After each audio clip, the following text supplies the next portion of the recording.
If you have anti-war principles that apply to Russia, why don't they apply to the Middle East? If you're pro-life in the womb, why does that stop at the collateral damage of a midnight hammer strike? Is your God a sovereign creator or a lobbyist for a foreign border? Because right now, the script is telling you when to turn your morals on and off based on the GPS settings of the target. It's early March 2026, and Israel and America are striking Iran.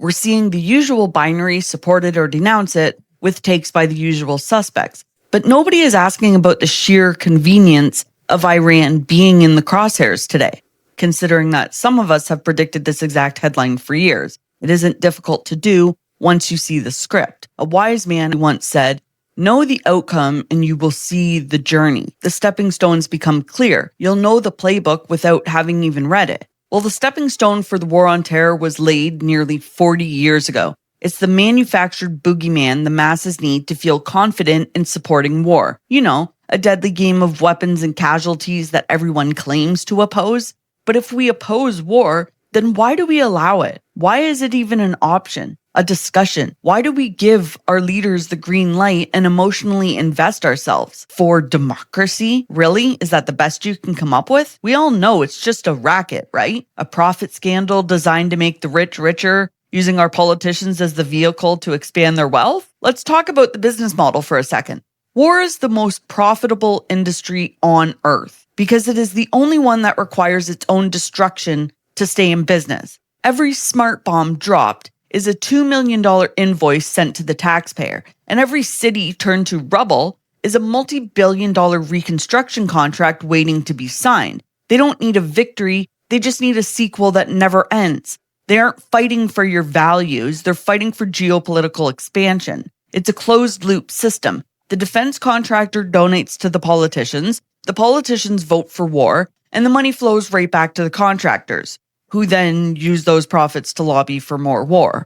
Honestly, shouldn't it be the bare minimum we ask that these politicians be forced to wear their sponsors, donors, and lobbyists on their clothing? If you're going to send our sons to die for a profit margin, at least have the decency to look like a NASCAR driver.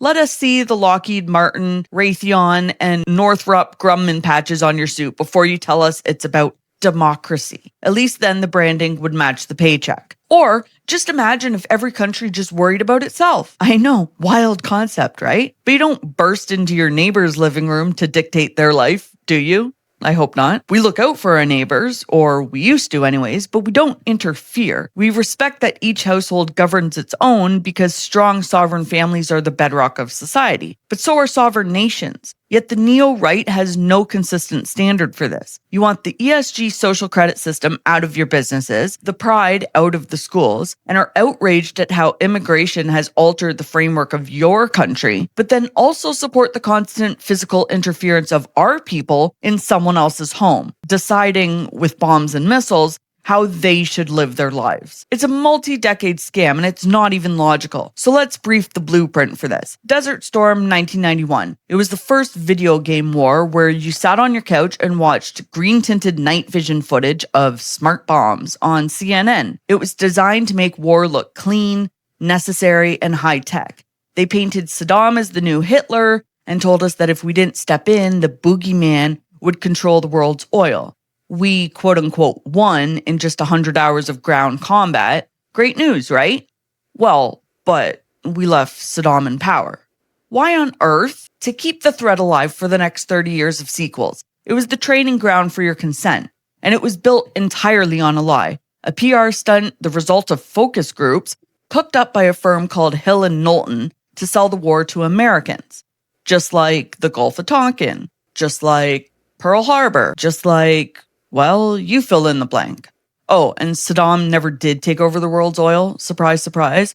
But there's another example. 1998 Snake Eyes by Brian De Palma. The plot? A high-profile assassination of the Secretary of Defense named Charles Kirkland. Yeah, not just the name though. Kirkland is shot in the left side of his neck, the exact entry point that silenced Charlie Kirk in Utah 6 months ago.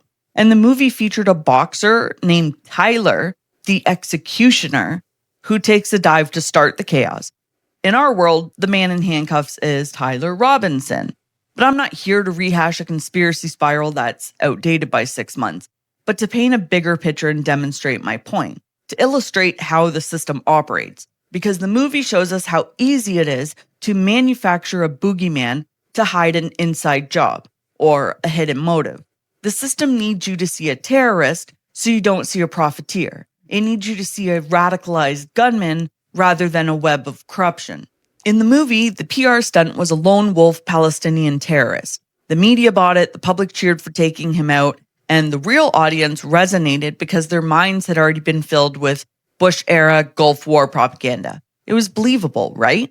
But then, spoiler alert, 5, 4, 3, 2, 1, the shooter was just a fall guy, and the real villain was Kevin Dunn, the trusted friend, the insider, the guy in the suit. He's the one who said the official narrative was the only one that mattered, as he pointed to the televised press briefing giving the cute A to B narrative. The aha moment of the movie was finding out that the assassination was an inside job designed to hide corruption and keep a war machine moving.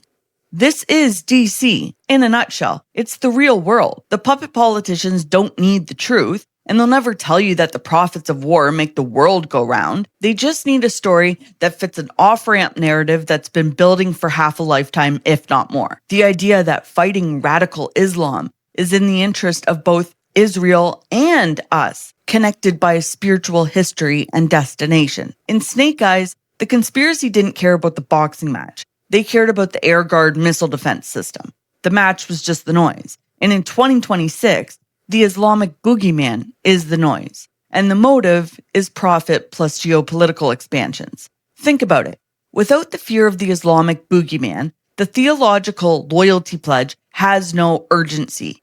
They need you to feel like the wolf is at your door, so you'll keep paying for the fence at theirs. It's the functional glue of the entire system. It's a pincer move designed to ensure that while the left is busy saving democracy in Eastern Europe, the right is busy saving faith in the Middle East.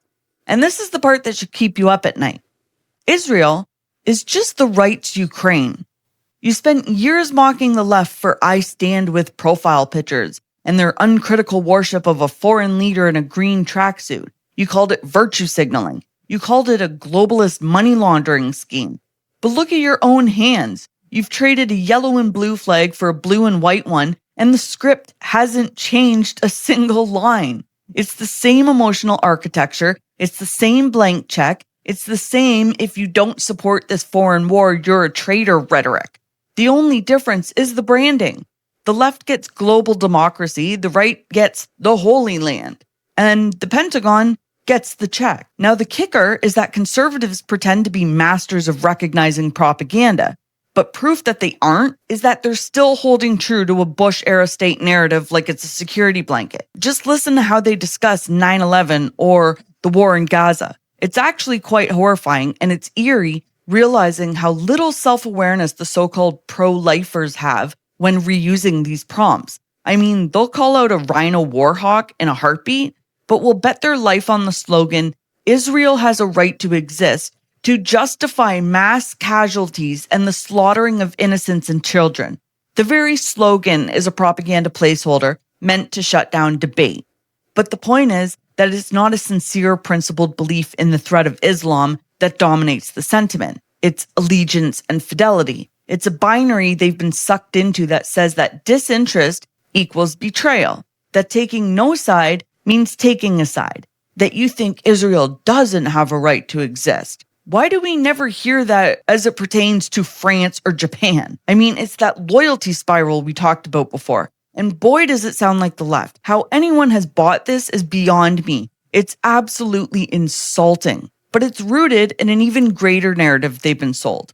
The idea of a transactional God who allegedly demands unquestionable loyalty to a state rather than a savior. In fringe speak, it's the one half of controlled opposition. It's the system giving you the problem, the reaction, and the solution.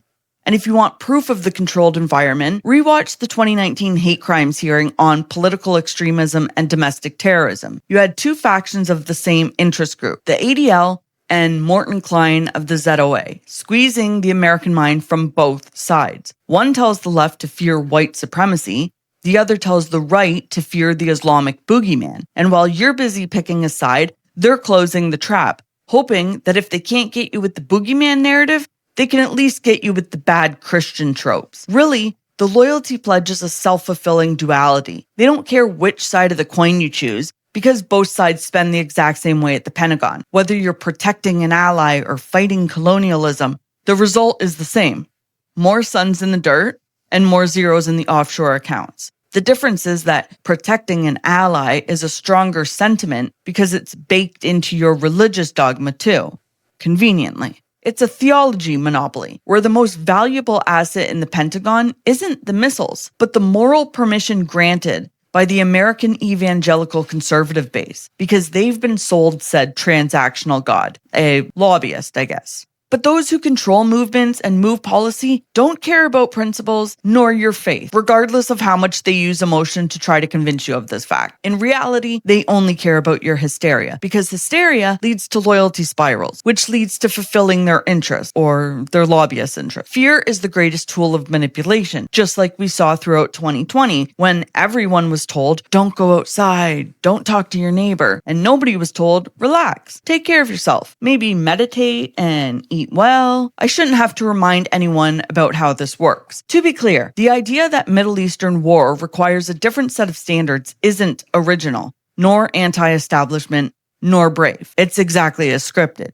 Your so-called principles shift when details shift, which means, first of all, that you've preferences, not principles, but it's your unconditional and unquestionable support for Israel that dictates how you respond to geopolitics. And in many cases, the propaganda is so severe that this support even trumps support for your own homeland, your own family, and even personal integrity.